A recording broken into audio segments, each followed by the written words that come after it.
Hello students, आज इस video में हम एयर यानी कि chapter number 4 of class 7 complete करेंगे। ठीक है, होपफुली बेट रहेगी कि ये 10 पेजेस चैप्टर एक ही सिंगल वीडियो में कंप्लीट हो जाए। अगर ना हो तो हम नेक्स्ट वीडियो पार्ट 2 बना देंगे।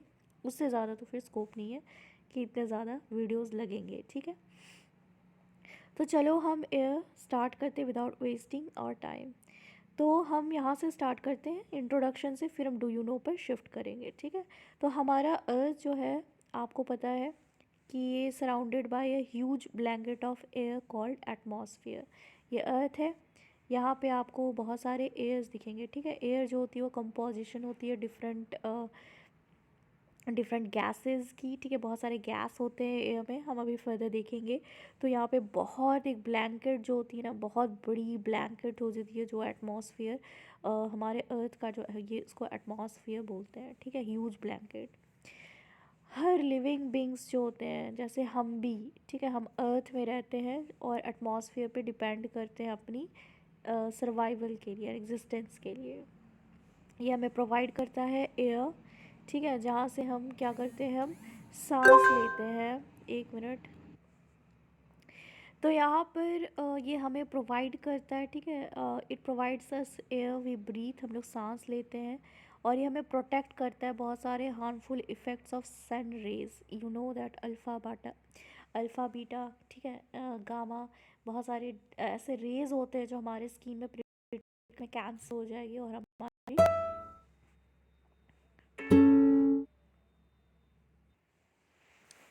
तो सन रेज जो होती है बहुत हार्मफुल इफ़ेक्ट्स होती है इसकी। Without this the blanket of protection, ठीक है, यहाँ पर बिना ब्लैंकेट ऑफ प्रोटेक्शन का हम क्या होंगे, जिंदा केक की तरफ बेक्ड हो जाएंगे। ठीक है, जिंदा ही heat of the sun during day and froze हो जाएंगे, रात को जम जाएंगे। तो ये मास ऑफ जो एयर है made the temperature on the earth livable. तो यही जो एयर की मास जो है हमारा अर्थ में हमें जीने का बिल्कुल ही एक अच्छा सा कॉन्ड्यूसिव इन्वायरमेंट प्रोवाइड करता है। ये तो आप छोड़ो, आपको और आगे पढ़ोगे ना तो आपको एज अ फैक्ट आपको पता चलेगा कि पूरा ही जितना भी फॉर्म है ना, हर लेयर, ठीक है, अर्थ की वो एक काम करता है, जिससे आपको पता चलेगा कि वो हमें प्रोटेक्शन प्रोवाइड करे। मतलब अर्थ का इट्सेल्फ बहुत सारे जो लेयर्स होते हैं उनकी अपनी डेफिनाइट ऑब्जेक्टिव्स होते हैं, जो कि एक कॉन्ड्यूसिव लाइफ अर्थ में क्यों है उसका एक रीज़न होता है। ठीक है, क्योंकि बाकी प्लैनेट्स में आपको एटमॉस्फेयर भी नहीं दिखेंगे। दूसरी बात, आपको ऐसे बहुत सारे चीज़ें नहीं मिलेंगी, वहाँ पे गैसेस नहीं मिलेंगी। तो फिर जिससे क्या हो जाता है, वहाँ पे लाइफ की एग्जिस्टेंस इम्पॉसिबल हो जाती है। Anyways, let's move towards do you no. ठीक है, कार्बन डाइऑक्साइड यानी कि CO2 जो होती है रिलीज की जाती है एटमॉस्फेयर में, और ये जो होता है ये ग्रीन हाउस को क्रिएट करता है। इस इफ़ेक्ट से ये क्या करता है, जो हीट है ना उसको ट्रैप कर देता है और रेडिएट होती है ये अर्थ में। तो ये बिल्कुल नेचुरल फेनोमेना है, बिल्कुल इक्विलिब्रियम स्टेट में ये क्या करती है, मेंटेन करती है बैलेंस। तो इसी को हम क्या बोलते हैं, ग्रीन हाउस गैस। बहुत अच्छी चीज़ है, इसी से तो हम सर्वाइव कर रहे हैं। ठीक है, बहुत सारे animals, flora and fauna Bloom कर रही है। तो ग्रीन हाउस गैस जो है अगर अर्थ में ना हो तो अर्थ जो होता है वो बहुत ज़्यादा ठंड हो जाएगी और हमें रहने के लिए यहाँ पर क्या पॉसिबिलिटी ही नहीं रहेगी, हम मर जाएंगे। तो ये जो लेवल जो है ना एटमॉस्फेयर का, ये इंक्रीज़ कर रहा है। क्यों इंक्रीज़ हो रहा है, तो यहाँ पे जो फैक्ट्री स्मोक्स, कार फ्यूम्स जो हो गए, ठीक है, हीट जो ये रिटेन हो जाती है हमारे एटमॉस्फेयर में।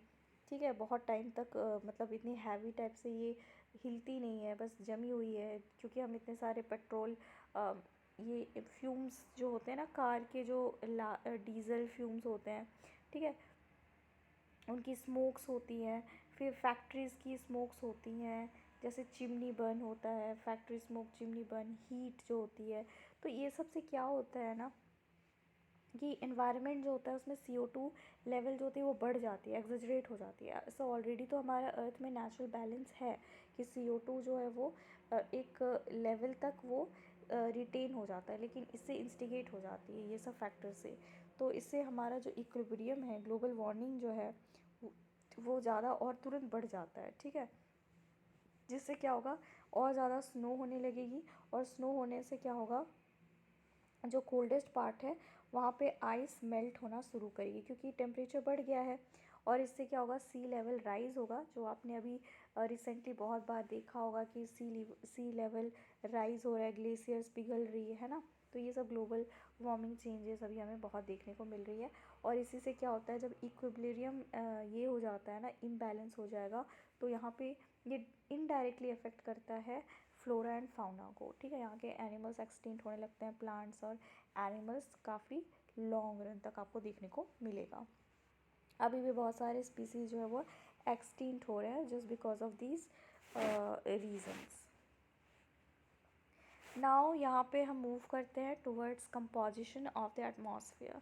ये बहुत ज़रूरी है बच्चे, आप इसको अच्छी तरह से सुनना इस लेक्चर को, क्योंकि ये आगे जाकर और ज़्यादा ये हो जाएगा, थोड़ा ज़्यादा आपको डिफ़िकल्टी होगी समझने में, क्योंकि इसके टर्म्स जो होंगे, टर्मिनोलॉजी जो होती है ना, वो थोड़ा सा आपको डिफ़िकल्ट होगा समझने में। तो अब ये इजी बेस है, तो आप आराम से समझ लोगे और एक तरह से आप इसके वाकिफ़ हो जाओगे टेक्निकल टर्म्स से, ठीक है।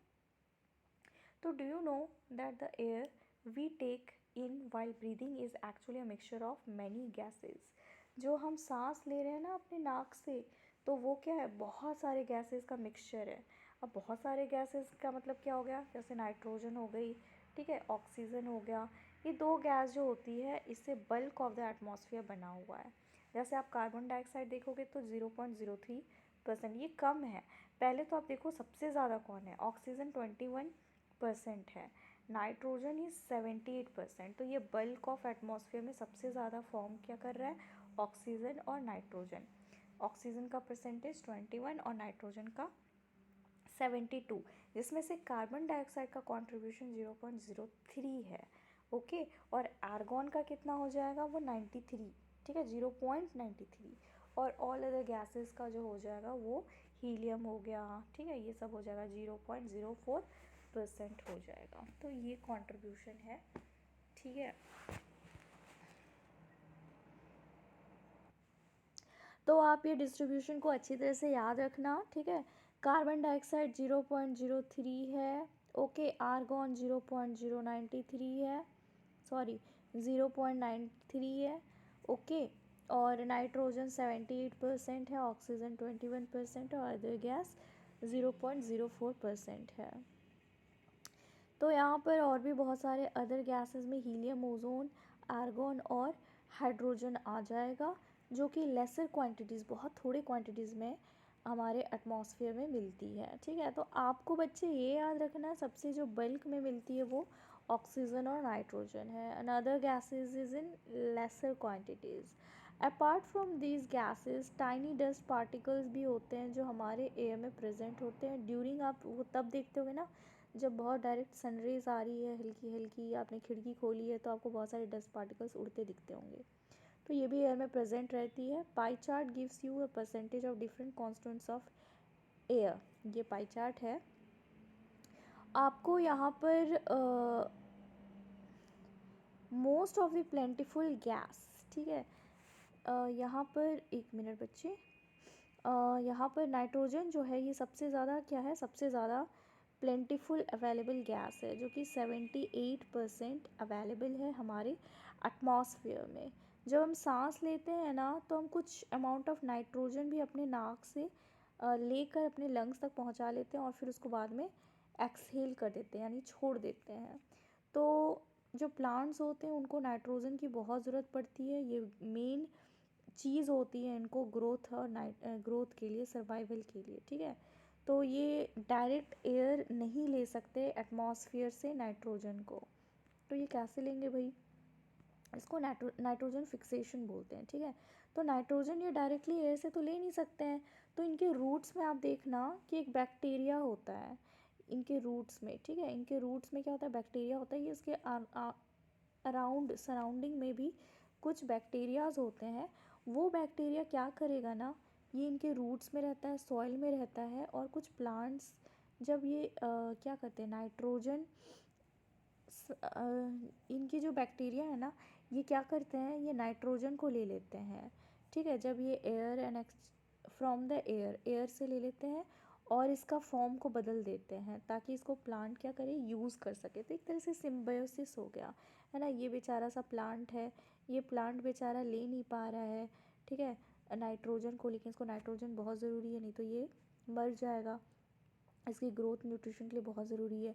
तो इसके जो रूट्स हैं ना, ये बेचारे समझते हैं कि चलो ये नाइट्रोजन ले नहीं पा रहा है, कोई बात नहीं, हम इसके बिहाफ में ले लेते हैं और ये नाइट्रोजन ले लेते हैं, इसके रूट्स, ठीक है, इसके अराउंड सराउंडिंग जैसे सॉइल्स में भी ये बैक्टीरियाज रहते हैं। तो ये बैक्टीरिया क्या करता है, ये नाइट्रोजन को लेके इसका चेंज कर देता है और ये चेंज करने के बाद इसकी फॉर्म को फिर इसके बाद ये प्लांट इसको ले सकता है। तो इसमें क्या होगी, ये सिम्बायोसिस हो गया, है ना, एक दूसरे का मदद हो गया।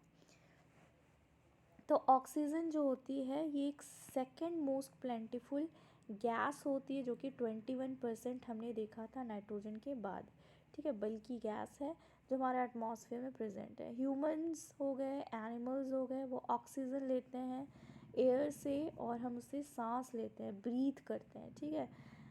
ग्रीन प्लांट्स प्रोड्यूस करते हैं ऑक्सीजन, ठीक है, ऑक्सीजन प्रोड्यूस करी इस ग्रीन प्लांट्स ने, हमने उसे क्या किया, अपने रेस्पायर किया, उसे लिया, ठीक है, फोटोसिंथेसिस के प्रोसेस में ये प्रोड्यूस करते हैं ऑक्सीजन।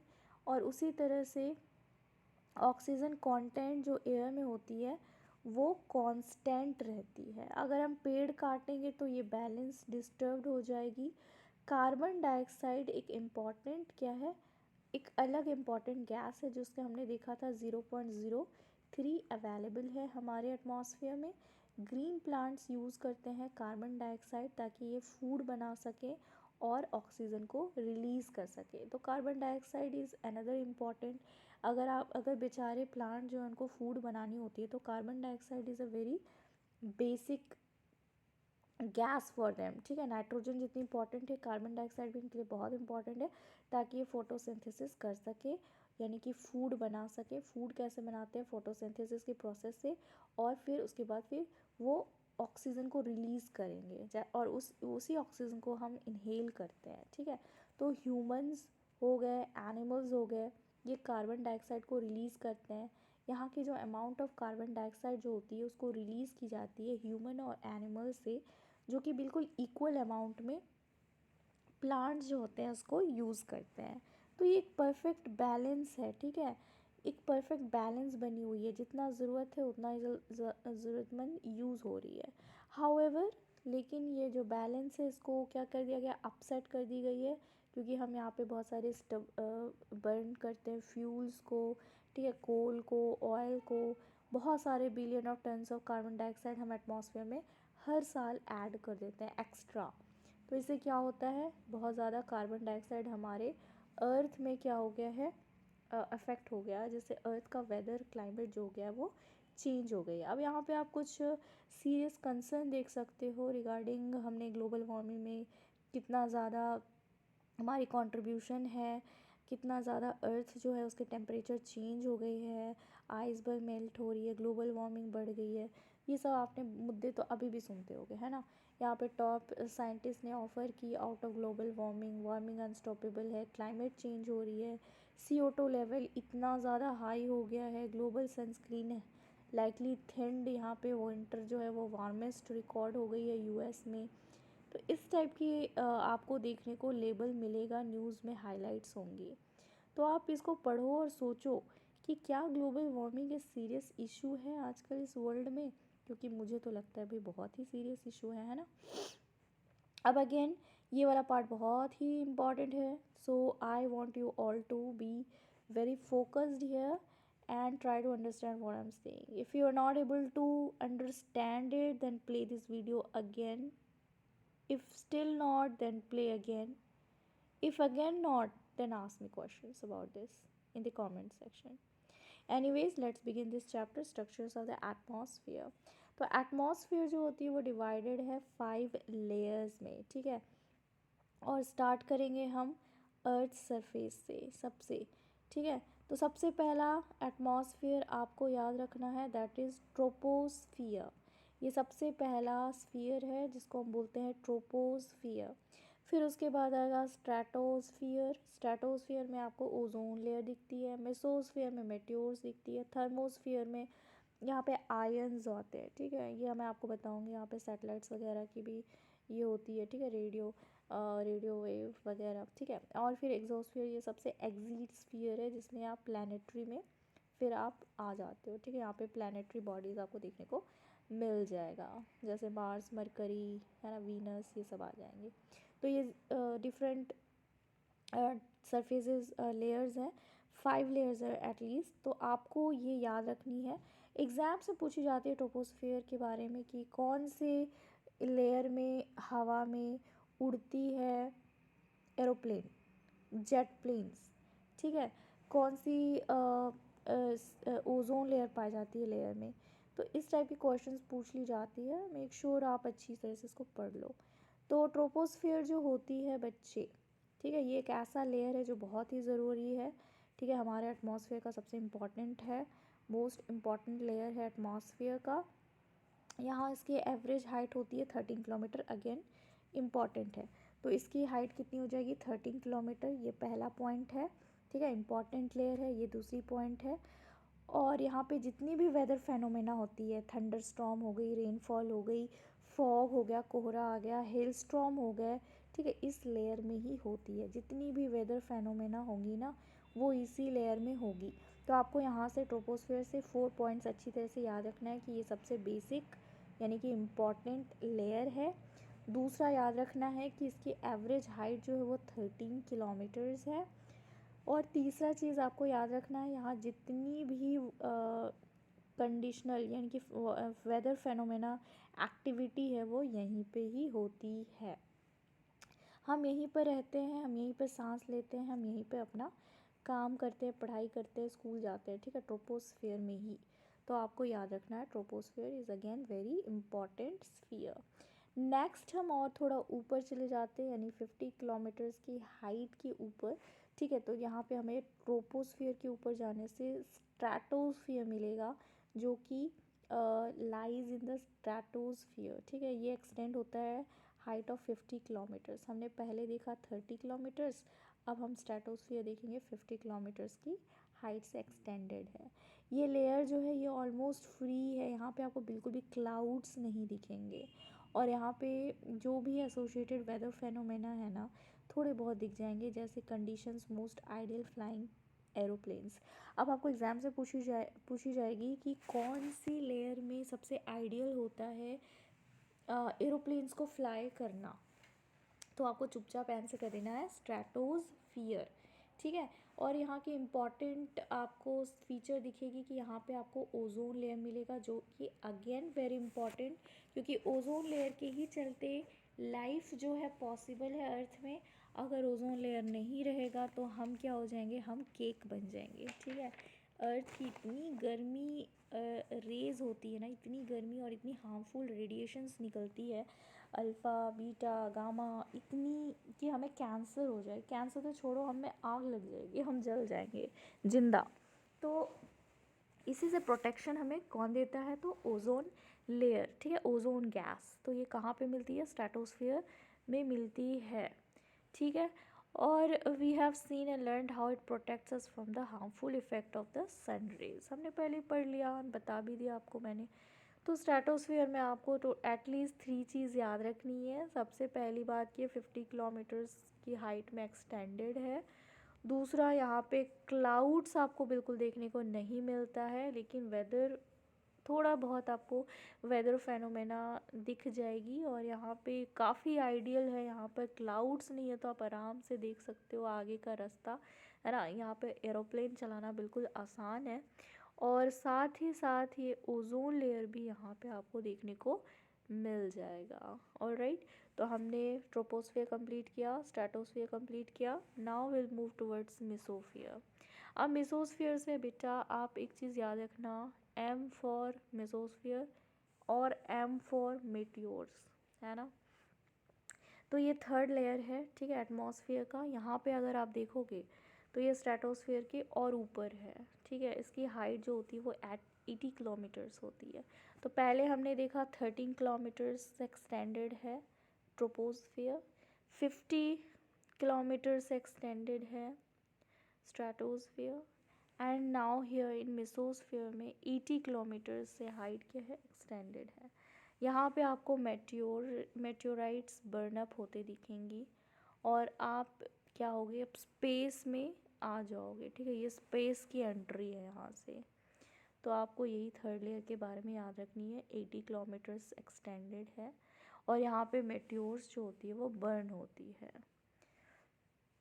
फिर यहाँ पे थर्मोस्फियर आता है। ठीक है, थर्मोस्फियर एक ऐसा टेम्परेचर यहाँ पे राइज हो जाएगी अचानक से। ठीक है, तो आपको याद रखना है थर्मोस्फियर में टेम्परेचर अचानक से बढ़ जाती है और जैसे आप हाइट से हाइट और ऊपर ऊपर जाओगे ना, अचानक से हाइट टेम्परेचर जो है वो क्या हो जाती है, बढ़ जाती है, बहुत गर्म हो जाती है, जिसका नाम आयनोस्फियर है। तो ये एक पार्ट ऑफ ऐसा लेयर है। ठीक है, ये एक्सटेंड होता है बिटवीन 80 to 400 किलोमीटर्स। तो पहले हमने 13 किलोमीटर्स देखा, फिर हमने 50 देखा, फिर अब हमें 80 देखा, हमने मेसोस्फियर 80 हो गया। थर्मोस्फियर में आपको रखना है याद 80 से 400 किलोमीटर्स। ठीक है, तो ये जो लेयर है ये हेल्प करता है रेडियो ट्रांसमिशन में। हम जो बात करते हैं ना रेडियो ट्रांसमिशन, ठीक है, सैटेलाइट्स, तो इस चीज़ में ये आयनोस्फीयर जो है ये हमें हेल्प करता है। इनफैक्ट रेडियो वेव्स जो है वो ट्रांसमिटेड होते हैं अर्थ से, रिफ्लेक्ट होते हैं back to the earth by this layer. ठीक है, तो यही लेयर से ये रिफ्लेक्ट होता है। कौन सा, तो आयनोस्फीयर। तो आप रेडियो ट्रांसमिशन लिख दोगे तो that would be much more sufficient. ठीक है, 80 से 400 kilometres extended. Exosphere is the last upper most layer of the atmosphere. इसको हम एक्सोस्फीयर बोलते हैं। तो ये लेयर बहुत पतली सी होती है और इसमें बहुत लाइट गैसेस जैसे हीलियम, हाइड्रोजन आपको यहाँ पे फ्लोट करते दिखेंगी और यहाँ से आपको फिर स्पेस भी दिखने लग जाएंगी। ठीक है, बहुत पास पास। तो ये ऑलमोस्ट क्या हो जाता है, बाहर निकल गए, अर्थ से बिल्कुल बाहर स्पेस में पहुँच गए। अब प्लैनेट्स के पास भी आप पहुँच जाओगे। ठीक है, तो एक्सोस्फीयर जो होती है ये कम्प्लीटली क्या हो जाती है, आप बोल सकते हो कि ये बहुत ही पतली सी लेयर होती है और बहुत सारे लाइट और गैसेस की लेयर होती है। ऑलराइट, तो हमारा एक्सोस्फीयर भी कंप्लीट हो गया, आयनोस्फीयर भी कंप्लीट हो गया। फिर आयनोस्फीयर नहीं, थर्मोस्फीयर को भी हम आयनोस्फीयर ही बोलते हैं।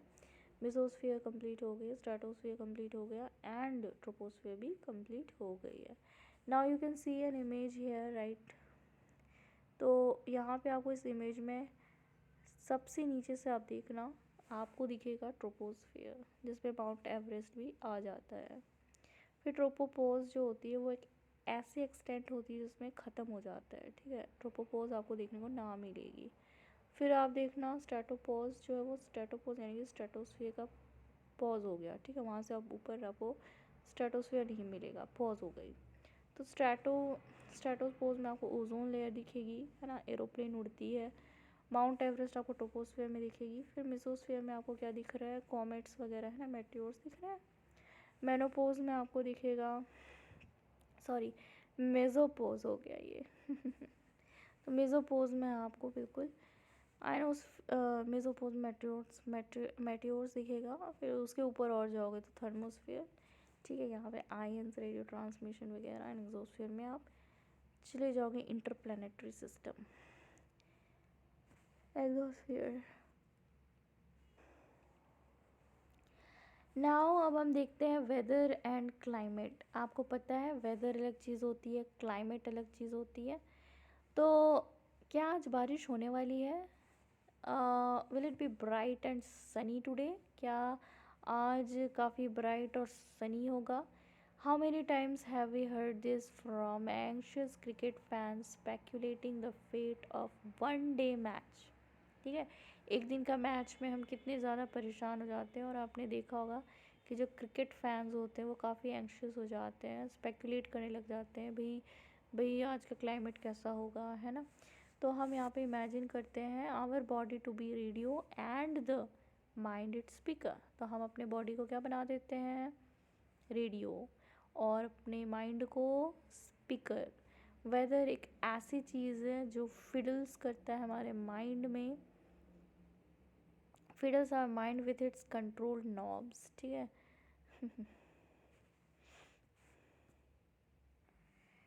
तो यहाँ पर आपको याद रखना है कि जो हम इमेजिन करते हैं, right, body to be radio and the mind is a speaker.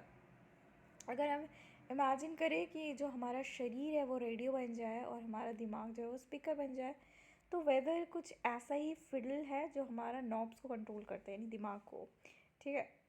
Weather is this hour to hour day to day condition of the atmosphere. मतलब वेदर ऐसी होगी ना, कुछ घंटों का या कुछ दिनों का कंडीशन होती है एटमॉस्फेयर में।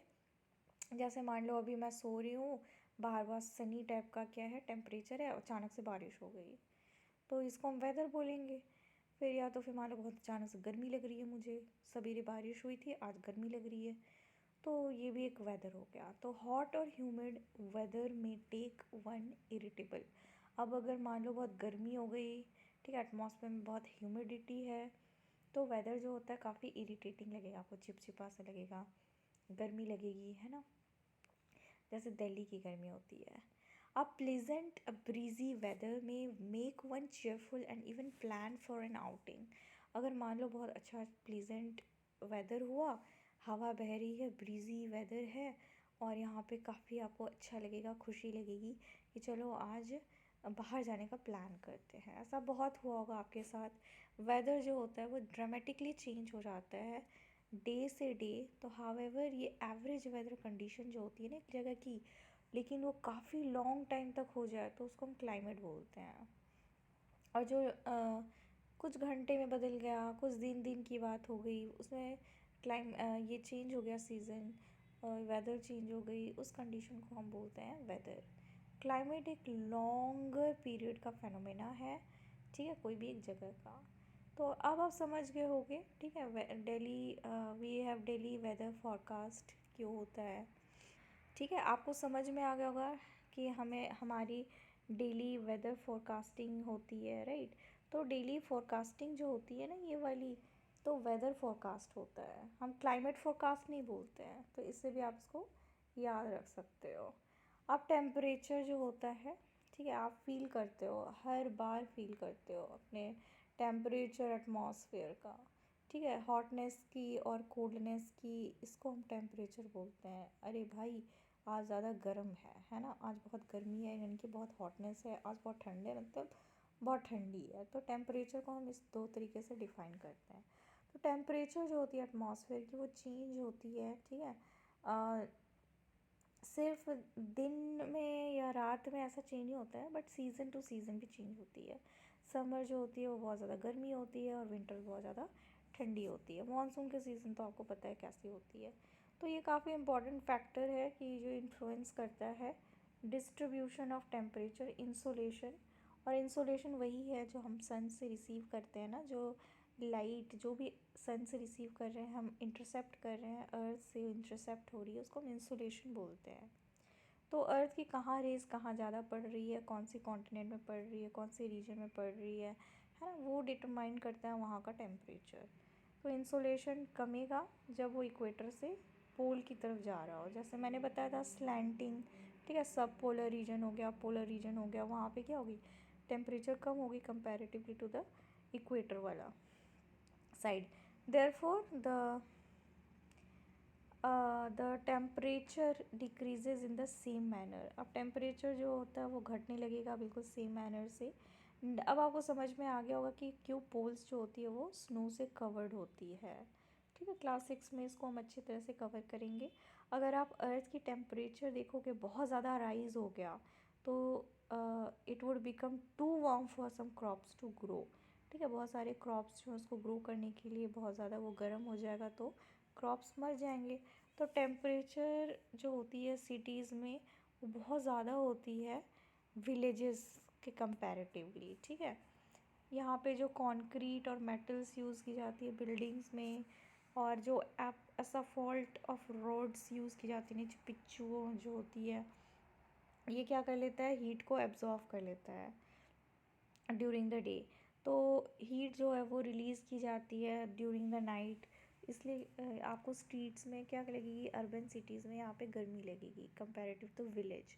विलेज में मिट्टी होती है तो उतना ज़्यादा गर्म नहीं लगता है। ऑल्सो यहाँ पे जो क्राउडेड हाई राइज बिल्डिंग्स हो गई, cities trap the warm air, ठीक है, ये वार्म एयर को ट्रैप कर देती है और यहाँ का टेम्परेचर बहुत ज़्यादा सिटीज़ में आपको ज़्यादा दिखेगा, बढ़ जाता है ना। तो ये सब बातें हो गई, आप इसको फील कर सकते हो। अब for 10 days note down weather report from local newspapers, आप ये करो, ठीक है। आप सरप्राइज हो जाओगे कि अर्थ रिसीव करता है हर एक इन इतने सारे पार्ट्स ऑफ सन्स एनर्जी, ठीक है। अब ये गाइस इंपॉर्टेंट है, देखो ये थर्मोमीटर है, ठीक है, ये टेम्परेचर मेज़र करने के लिए काम आता है। जब आपका मान लो तबीयत ख़राब हो गई तो आप ये यूज़ करते हो अपना टेम्परेचर मेज़रमेंट करने के लिए। This is again very important. Barometer जो होती है इसमें आप एटमॉस्फेरिक प्रेशर को मेज़र कर सकते हो कि एटमॉस्फेयर में क्या कितने प्रेशर है, दबाव कितने हैं। रेन गॉज जो है ये अमाउंट ऑफ रेनफॉल को क्या करता है, मेज़र करेगा कि कितनी बारिश हुई थी। जैसे हम बोलते हैं ना 120 सेंटीमीटर बारिश होना, 50 सेंटीमीटर बारिश होना, 70 सेंटीमीटर बारिश होना, ठीक है। तो ये रेन गॉज जो है वो मेज़र करता है। विंड वेन जो होता है वो डायरेक्शन दिखाता है कि विंड की डायरेक्शन कहाँ से आ रही है, ठीक है। तो ये सब वेदर इंस्ट्रूमेंट्स हैं, आप याद कर लेना। फिर यहाँ पर डू यू नो में आप देख लो, the standard unit of measuring temperature is degree Celsius, ठीक है। आपको पता होगा कि मेजरिंग टेम्परेचर को मेज़र करने के लिए हम सेल्सियस यूज़ करते हैं, जो कि इन्वेंट की गई थी बाय एंड्रिस सेल्सियस, ठीक है। सेल्सियस स्केल्स जो होती है ये इंपॉर्टेंट है। वाटर जो होती है वो फ्रीज़ होती है 0 डिग्री सेल्सियस में और बॉयल होती है 100 डिग्री सेल्सियस में, ओके। अब ये वाला जो पोर्शन है ये मैं नेक्स्ट वीडियो में कवर करूँगी, बिकॉज़ ये वीडियो काफ़ी लेंदी हो रहा है, 32 मिनट्स की ऑलरेडी हो गई है। तो यहाँ से फिर मैं एयर प्रेशर स्टार्ट करती हूँ, फिर एयर प्रेशर से इस चैप्टर को हम ख़त्म कर देंगे नेक्स्ट वीडियो में। तो पार्ट 2 में मिलती हूँ guys. Hope you are enjoying as much as I am explaining this beautifully written NCERT books. तब तक के लिए गाइस, सी यू, बाय।